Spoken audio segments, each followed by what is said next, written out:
Salut à vous les visiteurs de l'histoire. Des invasions incroyables, des bâtiments géants, des cultures du monde entier rassemblées au même endroit. L'exposition universelle, c'est un événement hors du commun, à la frontière entre le rêve, la technologie, la politique, et on remonte le temps.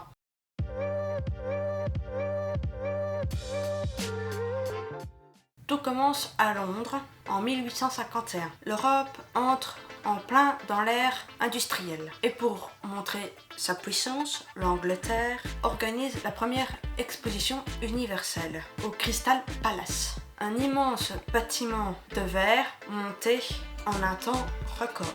Le concept est simple, inviter le monde entier à présenter ses innovations, ses arts, son savoir-faire et surtout montrer qui est le plus en avance.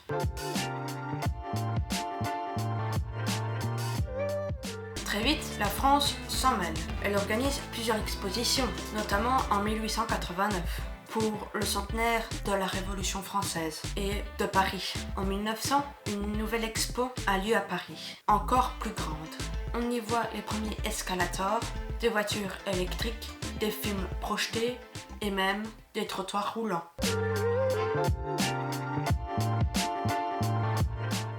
L'exposition universelle, c'est aussi un reflet du monde et de ses tensions. On y célèbre le progrès, mais aussi les empires coloniaux. Certains pavillons mettent en scène des peuples entiers dans des villages exotiques, souvent caricaturés. Une vision très marquée pour l'époque. Malgré tout, ces expositions permettent aussi les échanges culturels uniques. C'est la première fois que des millions de visiteurs peuvent découvrir des objets, des plats, des idées venues de tous les continents.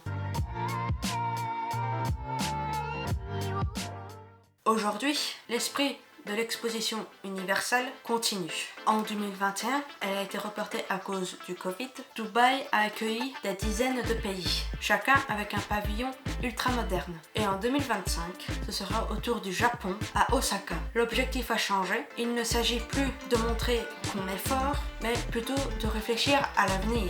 Développement durable, nouvelles technologies, enjeux planétaires, mais toujours avec le même principe, faire rêver. Des inventions folles, des monuments historiques, des visions du futur. Les expositions sont des capsules dans leur époque, entre curiosité, spectacle et ambition. Et vous aurez aimé visiter celle de 1889 ou celle du futur à Osaka? Je vous retrouve pour une prochaine vidéo et à bientôt.